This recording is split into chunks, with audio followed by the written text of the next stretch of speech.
Hey guys, I got one more video in me today, and I'm just going to talk about how we build our buyers list, how we find investors for our properties that we're going to wholesale. Virtual wholesaling, it's a real thing. We actually do it, and I know there's a lot of people out there that think it's, complete bullshit, but we have wholesaled plenty of properties that we have not seen.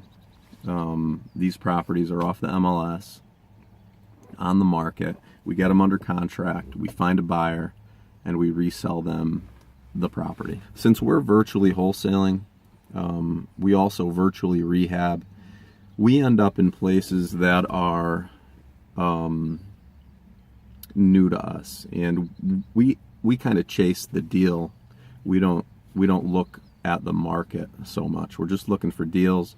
If we find a deal, we'll take it, we'll find a buyer for it, and we'll sell it to them.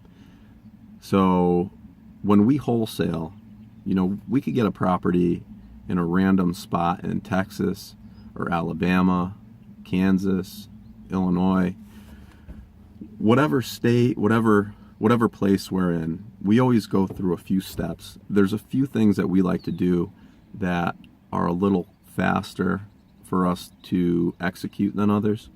And we don't have the liberty to set up a buyer's list, to set up a landing page, and for this to grow organically over time and people to come off of our ads on Craigslist or whatever. We need to go out, we need to find these people, we need to find their phone numbers, their email address. We need to message them on whatever website they're on, through their contact forms, through BiggerPockets, and we need to bring the deal to them and find out, do they want the deal? Do they know somebody that would want the deal? If I were to go through the ways that we do this, I would start, number one, we focus on contractors. Contractors buy properties a lot of the time, but contractors also work with investors that buy properties, and they fix properties for those investors. If you can focus on contractors out of the gate, you're going to have a buyer pool that can usually fix the property for less than your typical real estate investor because they're swinging a hammer. And also, that contractor doesn't have a great ability to source their own deals.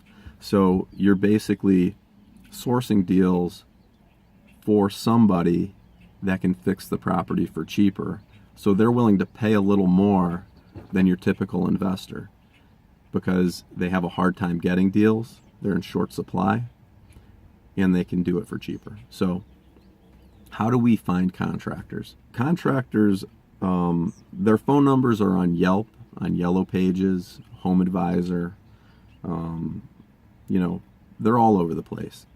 And you can get contractors' phone numbers in large volume, and then you can take those phone numbers and you can send them a voicemail. And so that's what we do. You can cold call them, which isn't always the easiest thing to do, but you could hire somebody overseas on Upwork and outsource just a cold calling job to somebody.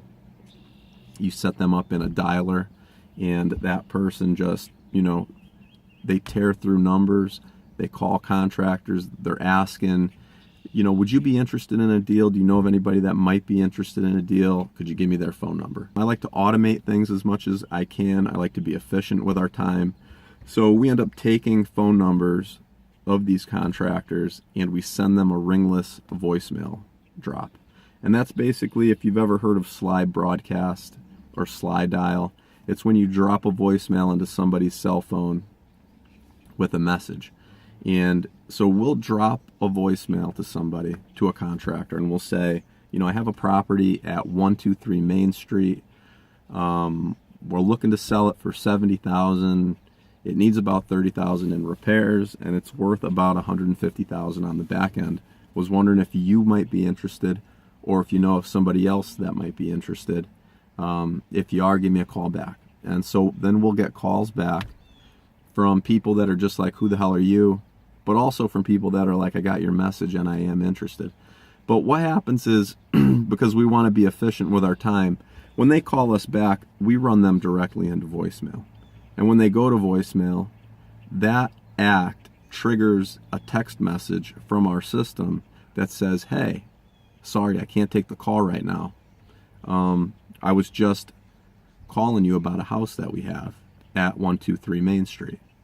And, here's the details. Any interest?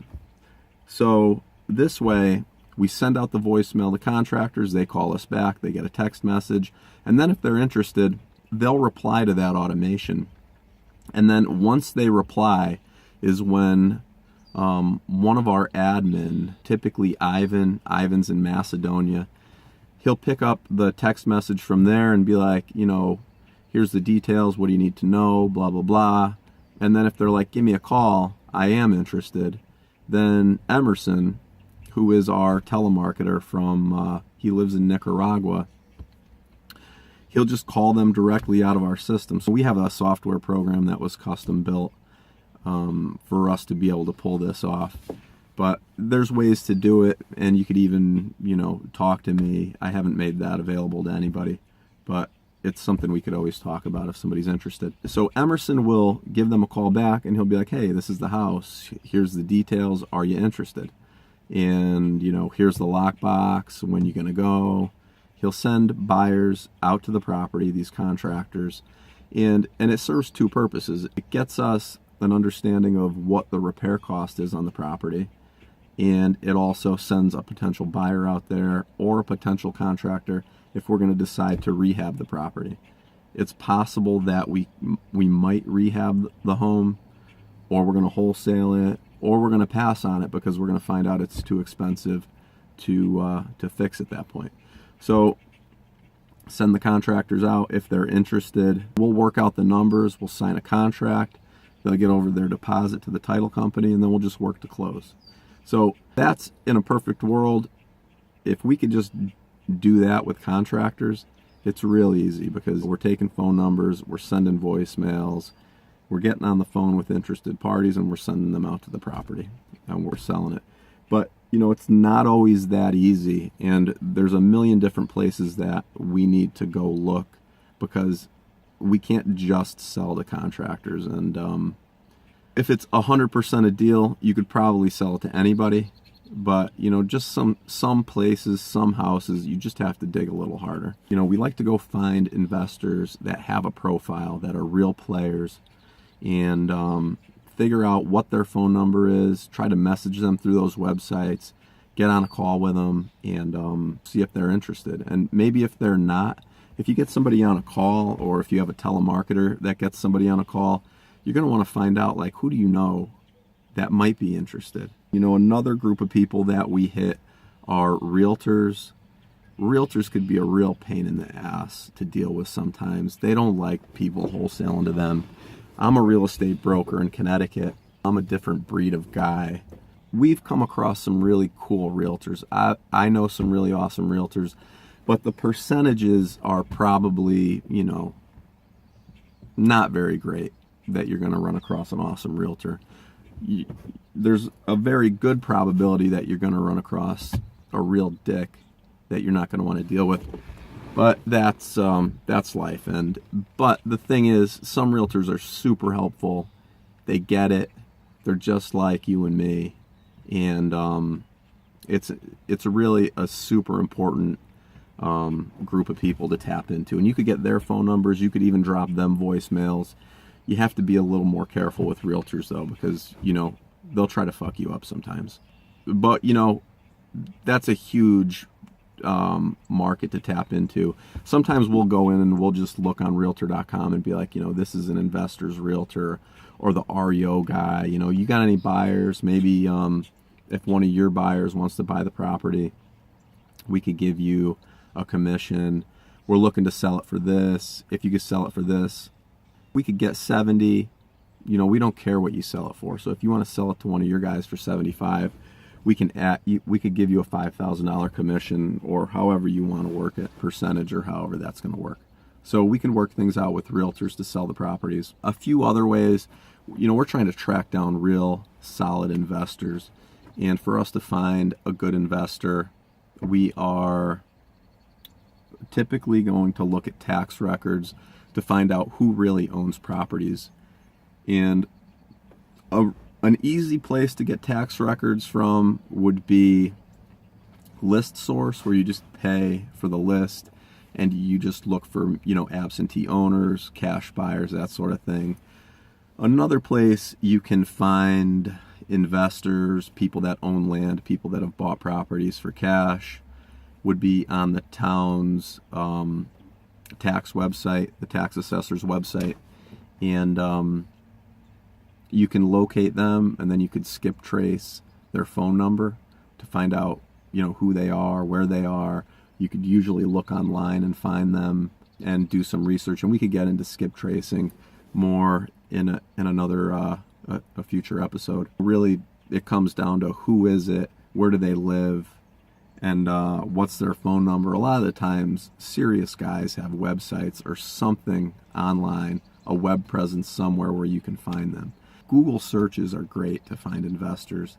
We need to set these lists up within 24 to 48 hours. We need to know who we're marketing to. We have to come out, we have to kick the door down and burn the house down when we get a property, because if we have 30 days to sell a property, our contract's for 30 days, that means we need to get a property sold within about 2 weeks, so that end buyer has about 2 weeks to get their shit together.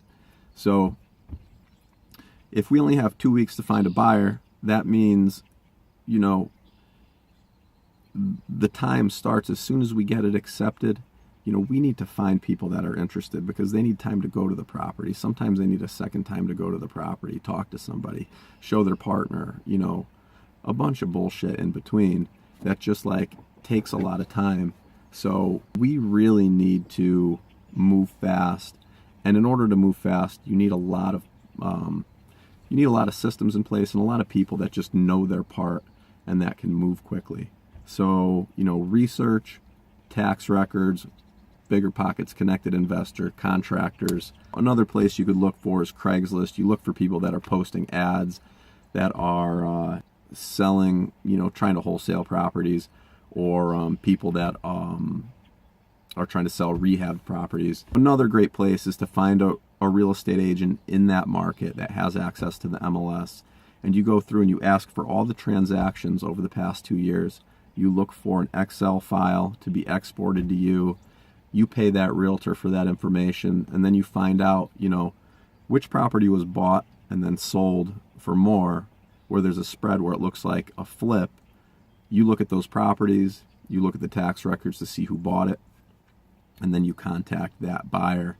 And if you can't get a hold of that buyer, you could even contact that agent, the real estate agent that listed that flipped property on the back end.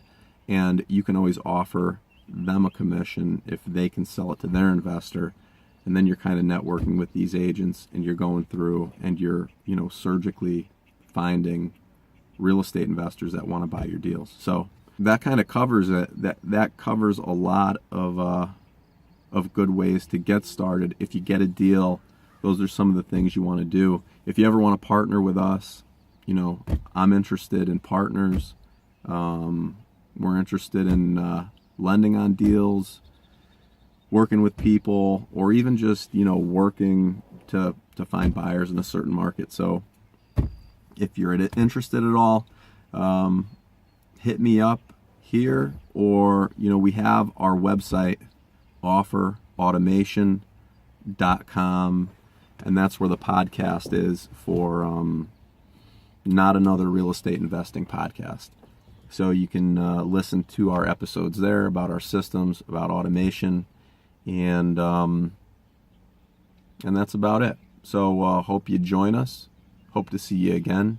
And leave a comment below, if you like, on something you might want me to talk about, and I could hit it up on my next on the next day I'm sweating my ass off in my Jeep in a parking lot somewhere. Thanks a lot. See ya.